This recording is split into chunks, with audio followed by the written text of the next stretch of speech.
취임 후 첫 번째 업무 지시를 좀 생각해 보시는 게 있을 것 같은데 어느 정도 말씀해 주실 수 있는지. 제가 이미 말씀드렸는데 내란 극복은 뭐 너무 당연한 일이고 그에 필요한 조치들은 당연히 해갈 것이니까 지금 가장 주목해야 될 가장 심각한 문제는 민생 문제입니다. 경제 상황 점검을 가장 먼저 지시해야 되지 않을까 싶습니다. 만약 당선되신다면 사법부나 기재부는 가장 먼저 개혁을 추진하려고 하시는 곳은 어디인지 계획이 대략적으로 서셨는지 궁금합니다. 우리가 지향해야 될 사회는 규칙을 어겨서 이익 볼 수 없고 규칙을 지켰다고 불이익을 받지 않는 그런 상식적인 사회를 만드는 것입니다. 개혁해야 될 과제는 각 부문에 많이 산적해 있죠. 그러나 지금은 그 개혁보다 더 급한 것이 인생 회복이다, 경제 회복이다라고 생각됩니다. 개혁은 기본적으로 갈등을 수반하게 되는데 일단은 반드시 해야 될 일이긴 하지만 우선순위에서는 일단은 경제 회복, 민생 회복에 주력해야 되지 않을까 그렇게 생각합니다. 당장 취임하시게 되시면 뭐 항상 가장 중요한 게 네. 트럼프 대통령이나 러시아 푸틴 대통령이나 김정은 위원장이나 스크롤맨들을 상대하고 계실 텐데 그분들과의 케미는 좀 어떻게 구성하고 계신지. 네. 지금 당장 급한 것은 이제 미국과의 통상협상일 것입니다. 그들이 스트롱맨이라고 불려지는 것은 저는 그렇게 생각합니다.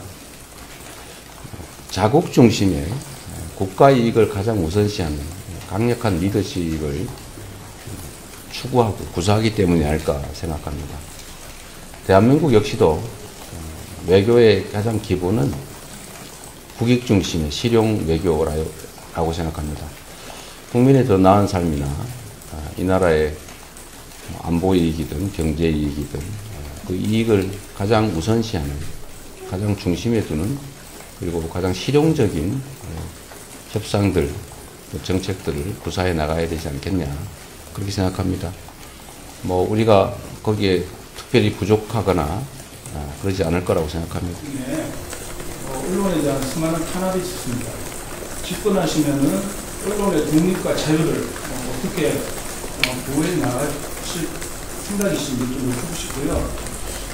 최근에 지금 선거 기간 속에서도 뉴스타파나 인터넷 언론에 많은 보도가 이어지고 있습니다. 시민들 보기에는 기성 제도권의 언론이 제 역할을 못한다라는 그런 시각이 있습니다. 집권하시면은 출입처 부분에서 인터넷 언론에 대한 차별 이런 부분도 조금 개선해 주시고 언론 제도 개혁을 조금 어떻게 해 나가실 계획인지 조금 네. 상당히 무거운 주제죠. 언론은 입법, 사법, 행정부의 제4부라고 불릴 만큼 매우 중요한 역할을 합니다. 민주주의 체제에서는 언론을 통한 정보 유통이 우리 주권자들의 판단을 돕는 그리고 이 정론 집필을 통해서 가짜를 제거하고 또 합리적인 토론이 가능한 사회로 만드는 매우 유용한 역할을 합니다. 그렇기 때문에 특별한 보호를 하기도 하죠. 그런데 일부 언론은 이게 언론인가 의심이 될 정도로 그 자신들의 그런 특별한 위치를 악용해서 가짜 뉴스를 퍼뜨리거나 정치적 편향을 가지고 아예 정치 일선에 나서거나 뭐 그런 경우가 꽤 있지요. 정치적인 목적을 가지고 악의적으로 가짜 뉴스를 만들거나 아니면 실제 사례를 조작, 왜곡하는 데에 대해서는 그 보호되는 만큼 특별한 제재를 가해야 된다고 생각합니다. 또 반대로 언론의 규모가 크든 작든 관계없이 제 역할을 제대로 한다면 충분히 그에 대한 보호라면 좀 지나칠 것이고 지원이 필요하지 않겠느냐 그런 생각을 합니다. 그런 얘기가 있죠. 언론이라고 하는 게 이제 제재와 규제만으로 과연 제대로 그 언론 시장이 활성화되겠느냐. 충분히 지원하고 또 힘없지만 정말 정론직필하는 그런 언론들에 대해서는 제도적인 또는 재정적인 것까지는 모르겠습니다. 지금도 일부는 하고 있죠. 그런 가능한 범위 내에서는 좀 균형 있게 언론 생태계라고 할까요? 그런 걸 잘 육성할 필요가 있지 않겠냐 그런 생각 듭니다. 한국일보 박준규입니다. 네. 저번에 국민주권 정부 말씀해 주셨고 국민이 국정 운영에 일부 직접 참여하는 방안도 발표해 주셨습니다. 그런데 대국민 소통 부분에 관해서 어떻게 할 건지 구체적으로 말씀을 좀 못 드렸던 것 같습니다. 예를 들면 도어 스태핑을 한다거나 몇 개월마다 기자회견 정례화 한다거나 이런 방식처럼 대국민 소통 어떻게 할 건지 여쭤보고요. 또 이와 관련해서 평소에 개인 유튜브도 페이스북도 많이 하셨는데 이건 어떻게 활용하실 계획인지 그리고 미국처럼 유튜버나 틱토크의 대통령실 취재 이런 것도 허용하실 의향도 있으실지 여쭙습니다. 유튜버를 취재를 허용하게 할 것이냐 약간 어폐가 있는 발언 같아요. 취재라는 언론이 하는 거 아닌가요? 그래서 유튜버가 아니라 이제 1인 미디어 중에 예를 들면 책임성 있는 그런 언론들에 대해서는 당연히 같은 기회를 줘야 되겠다고 생각합니다. 그리고 요즘은 꼭 특정 공간이 필요한 것도 아니어서 숫자 때문에 제한을 하거나 그런 필요는 없을 것 같아요. 뭐 전에도 우리가 인터넷으로 코로나 때는 기자회견도 많이 했는데 어렵지 않을 것 같고요. 현대 정보통신수단을 활용하면 굳이 언론들을 소규모로 제한할 필요는 없겠다 그런 생각을 기본적으로 가지고 있습니다. 뭐 상황을 봐서 또 어떻게 될지 모르겠지만요. 소통 문제는 우려하지 않으셔도 됩니다. 제가 너무 이 소통을 즐긴다 그럴까? 너무 좀 많이 쓰는 바람에 SNS 지금 관리권을 뺏겼는데 제가 지금 유튜브만 빼고 나머지는 다 관리권을 뺏겨가 제 마음대로 지금 못 쓰고 있어요. 이제 선거를 하는 우리 캠프 입장에서는 위험성을 좀 제거해야 되겠다. 그래서 제가 동의했는데 저는 도어 스태핑 이런 방식이 타당한지 잘 모르겠어요. 그건 고려해 봐야 되겠습니다. 우리가 뭘 숨기기 위해서 접촉을 제한하는 건 옳지 않을 것 같고, 뭐 정기적인 기자 간담회든, 저는 여러분들이 직접 겪어보시기도 하지만, 저는 뭐 이런 질의응답 많이 할수록 좋다고 생각해요. 제한할 필요도 없고. 또 요즘은 이런 기자회견이나 이런 기자 간담회를 전부 생중계를 해서 우리 국민들이 다 직접 보시기 때문에 저는 많이 할수록 좋다고 생각해요. 근데 과거에는 이게 반드시 이제 언론사의 데스킹을 통해서 정보가 전달되는 바람에 일종의 왜곡도 일어나고 또 게이트키핑 때문에 차단되기도 하고 또 이런 부작용이 발생해서 또 실제로 언론 권력이 과도하게 커지기도 하고 그런데 지금은 이제 이렇게 지금도 여러분 많이 직접 보실 텐데 이런 세상이 됐기 때문에 이런 국민과의 직접 소통의 기회는 많이 늘릴수록 좋겠다는 생각을 합니다. 다만 그것도 좀 준비를 해서 해야지. 지나가다가 만나가지고 갑자기 잃어버리면 이게 뭐 개인 사업하는 개인 같으면 뭐 이런 뭐 상관없어요. 그러나 이건 5,200만의 운명이 달린 그 중대한 국정을 말하는 것이기 때문에 영향이 너무 커서 좀 간담회를 하더라도 좀 마음의 준비도 좀 하고 또 자료 준비도 좀 하고 주제도 정하고 좀 그럴 필요가 있지 않을까 생각해요. 지나가다 갑자기 만나가지고 버스 앞에서 만나가지고 물어본다고 갑자기 얘기했더니 사고 나잖아요. 근데 그것도 국민에 대한 예의는 아니다. 그래도 또 필요할 수도 있을지 모르겠어요. 뭐 긴급하긴 할 수도 있겠죠. 또 긴급하게 여러분들이 물어볼 사항도 있을 테고 그런 상황이 되면 또 필요하면 또 하고 그래서 다양하게 현장의 필요를 감안해서 다양하게 하도록 하겠습니다. 중요한 건 어쨌든 저는 국민의 집단지성을 믿는 사람이고, 저는 제도 언론이든 아니면 제도 정치든 인맥, 학맥, 연고 이런 것들의 혜택을 보기보다는 그로부터는 사실 많은 불이익을 당한 입장이고, 그 어려운 정치 환경을 우리 국민들과 직접 소통하면서 우리 국민들의 직접적인 지지, 격려 때문에 이 자리까지 왔다고 생각합니다.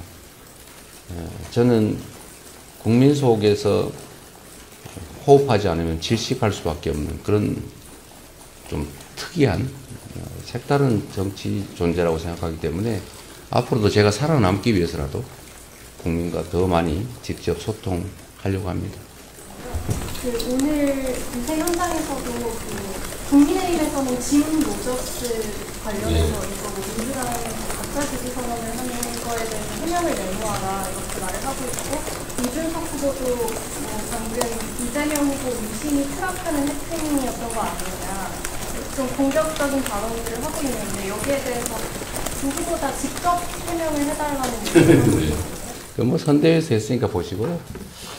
우리 김문수 후보님은 그런 문제보다는 리박스쿨, 이런 사이버 반란, 사이버 내란에 해당되는 그런 중대 범죄 행위란 것에 대해서 본인들이 어떤 관련이 있는지 그 해명부터 하는 게 먼저인 것 같습니다.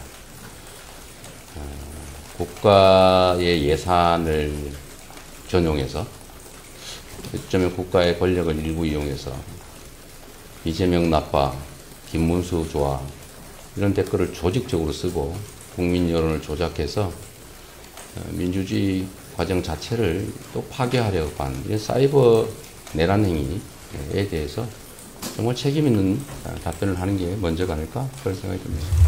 확실히 기자 어휘라고 합니다. 이번 대선은 시간이 굉장히 짧았어요. 이 과정에서 아쉬움이 무엇인지 그런 것을 물어주시고, 외신으로서 이번 대선에서는 사실 외교 문제에 크게 다루지 않았어요. 근데 저희 후보님이 친중 공격을 많이 받았어요.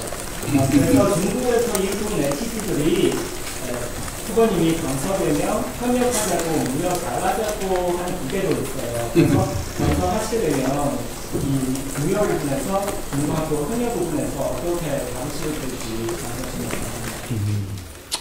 뭐 중국이든 일본이든 러시아든 미국이든 대한민국 입장에서는 다 외국이죠. 협력해야 될, 또 우호 설린해야 될 그런 관계들이라고 생각합니다. 그러나 그 중에서도 우리는 한미동맹이라고 하는 외교의 가장 근간이 현실적으로 있고 매우 중요하게 평가되고, 이 한미동맹은 앞으로도 확대 심화 발전시켜야 되는 그런 관계라고 생각합니다. 또 역시 세계 공급망 문제나 아니면 이념과 가치를 완전히 도외시할 수 없기 때문에 또 한미일 협력 관계도 역시 매우 중요하게 고려하지 않을 수 없습니다. 그렇다고 해서 다른 국가들과의 관계를 뭐 적대화할 필요는 없죠. 국익에 맞추어서 뭐 대만이든 중국이든 러시아든 서로 협력할 수 있는 영역이 있으면 협력하고 잘 관리해 나갈 필요가 있겠다 그런 생각이 듭니다. 미리 선입관을 가지고 뭐 친자 붙여가지고 또는 반자 붙여서 이렇게 단정하거나 일부러 규정할 필요는 없다고 생각해요. 오늘 오전 유튜브에서 후보님께서 말씀하신 것 중에 창업사 분란 사건 관련해서 대법원과 소통을 우리 대변인께서 다 발표했죠. 이 소통이라는 단어 쓰는 거 이건 다 허위사실 공표로 다 법적 조치하라고. 네. 팩트에 기반해서 논의하는 게 좋겠다는 생각이 듭니다. 대한민국 정치의 가장 심각한 문제죠. 조작, 왜곡 이런 것들은 정말 옳지 않다는 말씀을 드리고, 그 내용 잘 보시면 좋을 것 같아요. 제가 2004년 3월 28일 오후 5시에 이 교회 지하 기도실에서